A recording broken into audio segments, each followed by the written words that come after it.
నమస్తే మిత్రులారా, కుడికిళ్ళ గ్రామ ప్రజలకు తెలియజేయడమేమనగా రేపు జరగబోయేటటువంటి తెలంగాణ రాష్ట్ర బీసీ బంద్కు కుడికిళ్ళ గ్రామంలోని ఉన్నటువంటి వివిధ కుల సంఘాల బీసీ నాయకులకు, వివిధ కుల సంఘాల అధ్యక్షులకు ప్రత్యేకించి తెలియజేయడమేమనగా రేపు 18వ తారీఖు నాడు జరిగేటువంటి బీసీ బంద్కు కుడికిళ్ళ గ్రామంలోని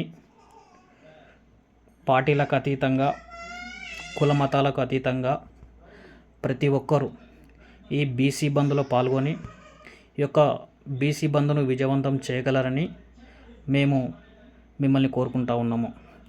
ఈ బీసీ బంద్ ఉద్దేశం ఏమిటంటే, తెలంగాణ రాష్ట్రంలో బీసీలకు 42% రిజర్వేషన్ కల్పించాలనే ఉద్దేశంతో కాబట్టి మిత్రులారా, రేపు జరగబోయేటటువంటి బీసీ బంద్ ప్రధాన లక్ష్యం ఏమిటంటే, తెలంగాణలో 42% బీసీలకు రిజర్వేషన్లు సాధించడం.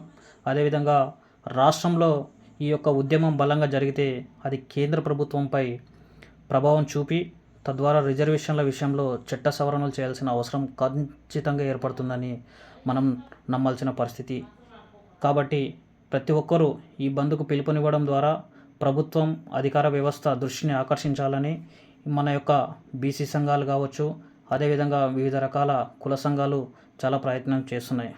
మిత్రులారా, ఒకటి మాత్రం ఆలోచించాలి. అయినప్పటికీ మనకు దేవుడు బాబాసాహెబ్ అంబేద్కర్ మనకు కల్పించినటువంటి హక్కుల కోసం ఈరోజు మనకు దక్కడం లేదనే ఆవేదన మన బీసీ నాయకులు చాలా బలంగా ఉంది. కాబట్టి బీసీల జనాభాకు అనుగుణంగా మనకు రిజర్వేషన్ లేకపోవడం, విద్యా, ఉద్యోగాలు, రాజకీయ పదవుల్లో బీసీల వాటా చాలా తక్కువ ఉంది. కావున ప్రతి ఒక్క బీసీ బిడ్డ ఆలోచన చేయాలి. ఈ యొక్క బంద్కు సంపూర్ణ మద్దతు తెలియజేస్తూ రేపు జరగబోయేటటువంటి ఈ యొక్క బీసీ బంద్కు చాలా శాంతియుతంగా, ఎలాంటి అవాంఛనీయ సంఘటనలు జరగకుండా ప్రతి ఒక్కరూ ఈ యొక్క కుడికిళ్ళ గ్రామ తరపున పార్టీలకు అతీతంగా, కుల మతాలకు అతీతంగా ప్రతి ఒక్కరూ ఈ యొక్క బంద్లో పాల్గొని విజయవంతం చేయగలరని మిమ్మల్ని కోరుకుంటూ ఉన్నాను.